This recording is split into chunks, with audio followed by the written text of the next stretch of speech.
Praise the Lord. இயேசுவின் ரத்தம் ஜெயம். தினமும் இயேசு நிகழ்ச்சிக்கு உங்களை கர்த்தராகிய இயேசு கிறிஸ்துவின் நாமத்தில் வரவேற்கிறேன். செய்தியின் தலைப்பு, கேளுங்கள் பெற்றுக்கொள்வீர்கள். ஆதார வசனம் யோவான் 14:13.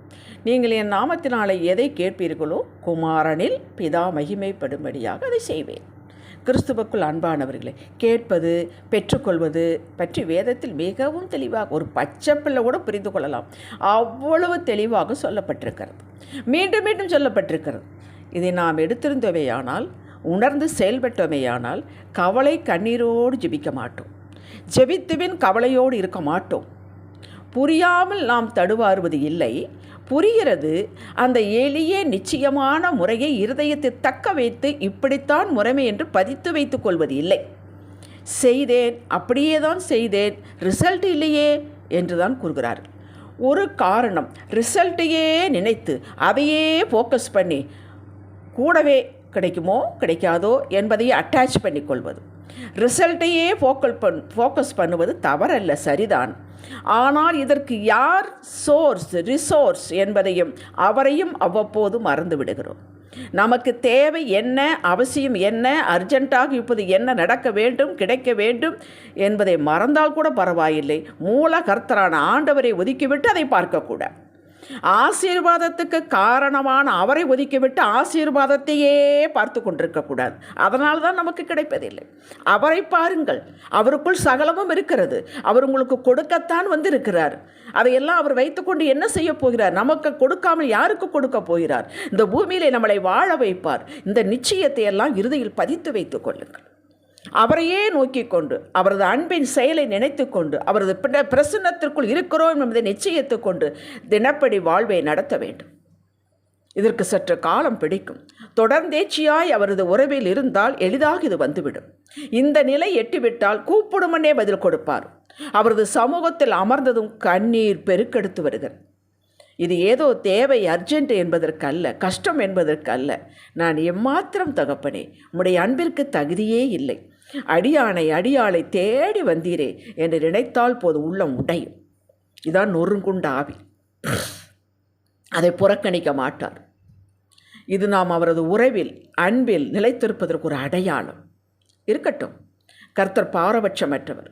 நீ நேற்று தானே ரட்சிக்கப்பட்டாய், சபைக்கு வருகிறாய். 10 வருடம், 15, 40 வருடங்கள் சபைக்கு வருகிறார்கள், என்னை தேடுகிறார்கள் என்று சீனியாரிட்டி பார்த்து பதில் கொடுக்கிறவர் அல்ல. கர்த்தர் உள்ளத்தை பார்க்கிறார். அவரை எந்த அளவிற்கு நம்புகிறோம், இந்த நம்பிக்கையை வார்த்தையால் செயலில் எப்படி காட்டுகிறோம் என்பதை பார்க்கிறார். கிரியை இல்லாத விசுவாசம் செத்தது. யாக்கோபு 2:20. இயேசு, நீ எனது வல்லமையினால் சுகம் பெற்றாய், விடுதலை பெற்றாய், ஆசீர்வாதம் பெற்றாய் என்று சொல்லவே இல்லை. உன் விசுவாசம் உன்னை ரட்சித்தது, உன் விசுவாசத்தின்படி உனக்கு ஆக கடவுது என்றுதான் சொன்னார். அந்தந்த மனிதர்களின் விசுவாசத்தை பாராட்டினார், புகழ்ந்தார், உற்சாகப்படுத்தினார். அப்கோர்ஸ் அவரது வல்லமைதான் எல்லாவற்றையும் பெற்று தந்தது என்றாலும் மனிதர்களின் விசுவாசம் இல்லாமல் தமது வல்லமையை செயல்படாது என்பதையும் சொன்னார். நாம் ஆண்டவர் எதை கேட்டாலும் செய்வேன் என்று சொல்லிவிட்டு, ஐயோ நீ இப்படி கேட்பாய் என்று நான் எதிர்பார்க்கவே இல்லையே என்று ஒருபோது விசனப்பட மாட்டார். மார்க் 6:23-24 வரை வாசியுங்கள். யோவாஸ் நாடகன் காலத்தில் ஏரோது, கார்பஞ்சு தேசாதிபதியாக ஏரோது தன்னுடைய சகோதரன் பிலிப்பின் மனைவியை ஏரோதியாலை வைத்து கொண்டான். இது தவறு என்று யோவாஸ் நான் சொன்னதனால் அவனை கொல்ல வேண்டும் என்று நினைத்தால், ஆனால் முடியவில்லை. அந்த ஏரோதியால் அதுக்கு ஒரு சமயம் பார்த்து கொண்டிருந்தால் அதற்கு கிடைத்தது. ஏரோதினுடைய பர்த்டே, ஜென்ம நாள் என்று தன் மகளை டான்ஸ் ஆட வைத்தாள். அந்த ஏரோது சந்தோஷப்பட்டு கூட இருந்தவர்களோடு, நீ எதை கேட்டாலும் தருவேன், ராஜ்யத்தில் பாதியை கேட்டாலும் தருவேன் என்றாள். அவள் போய் தன் தாயிடம் எதை கேட்க வேண்டும் என்று கேட்டாள். யோவாஸ் நான் தலையை கேள் என்றாள். அப்படியே உவே கேட்டாள். அவன் ஆடி போய்விட்டான். ஆனால் கூட இருந்தவர்கள் சத்தியம் பண்ணிடுற காரணத்துக்காக கொடுத்தான். நாம் ஆண்டவர் அப்படி அல்ல, சொல்லிவிட்டு ஐயோ நீ இப்படி கேட்டுட்டியே என்று நினைப்பது ஒரு நாளும் இல்லை.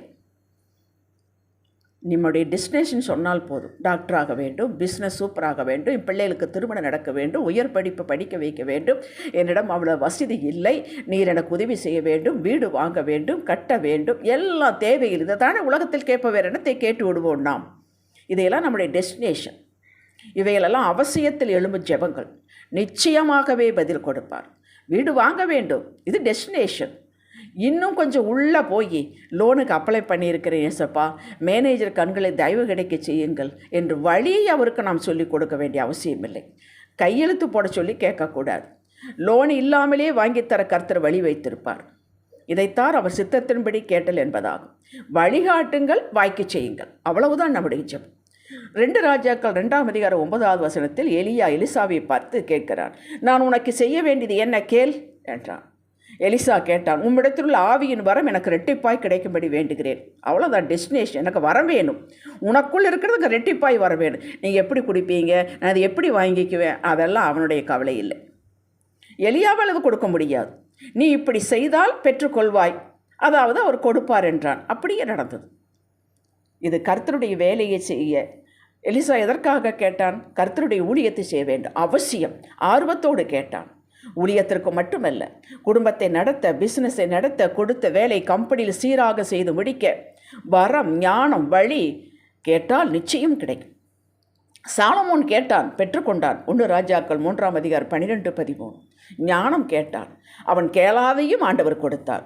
ஏனென்றால் அது பிரியப்பட்டார். அதில் கர்த்தாவே உம்மை இன்று அறிந்து கொள்ள வேண்டும், கேளுங்கள். உம்மிலே உறவிலே நிலைத்திருக்க வேண்டும், கிருபையை சார்ந்திருக்க வேண்டும், என் ஆத்துமாவை பலப்படுத்துங்கள் என்று கேட்பது மிக மிக அவசியம். பெற்றுக்கொள்வோம். ரூத்திற்கு வழி தெரியவில்லை. மாமி நகோமியை பின்பற்றினாள். அவள் தன்னை நகோமி என்று கூப்பிடாதீர்கள், மாறா என்று சொல்லுங்கள், வாழ்க்கை கசப்பு என்று சொன்னாள். அந்த கசப்பானவளை நினைத்து வருந்தி நகோமியை பின்பற்றின ரூத்திற்கே அற்புத வாழ்வு கிடைத்தது என்றால், நாம் வானத்தையும் பூமியும் படைத்த ஆளுகை செய்கிறவரும், நமக்காக எல்லாவற்றை கல்வாரி செய்து முடித்து விட்டு பிதாவின் மகிமையின் வலதுபார்சத்தில் அமர்ந்து நமக்காக சதா காலமும் பரிந்து பேசிக் கொண்டிருக்கிற இயேசுவை சார்ந்திருக்கிறோம் என்றால், பின்பற்றுகிறோம் என்றால், நாம் யாரை சார்ந்திருக்கிறோம், யாரிடம் கேட்கிறோம் என்பது தெளிவு இருக்க வேண்டும். அப்படி என்றால் நம்முடைய வாழ்வு எப்படி இருக்கும் என்று யோசித்து பாருங்கள். மற்றவர்கள் மேல் அக்கறை, பாசம் நமக்கு வேண்டும். பாரத்தோடு பிறருக்காக கட்டாயம் ஜெபிக்க வேண்டும். ஆதியாகமம் 18ஆம் அதிகாரம் 26-33 வரை பார்க்க. ஆபிரகாம் லோத்திற்காக ஜெபிக்கிறான், பாரப்பட்டு ஜெபிக்கிறான், வருந்தி வருந்தி கேட்கிறான், கோச்சுக்காதீங்கப்பா என்று கேட்கிறான். கொடுத்தார்.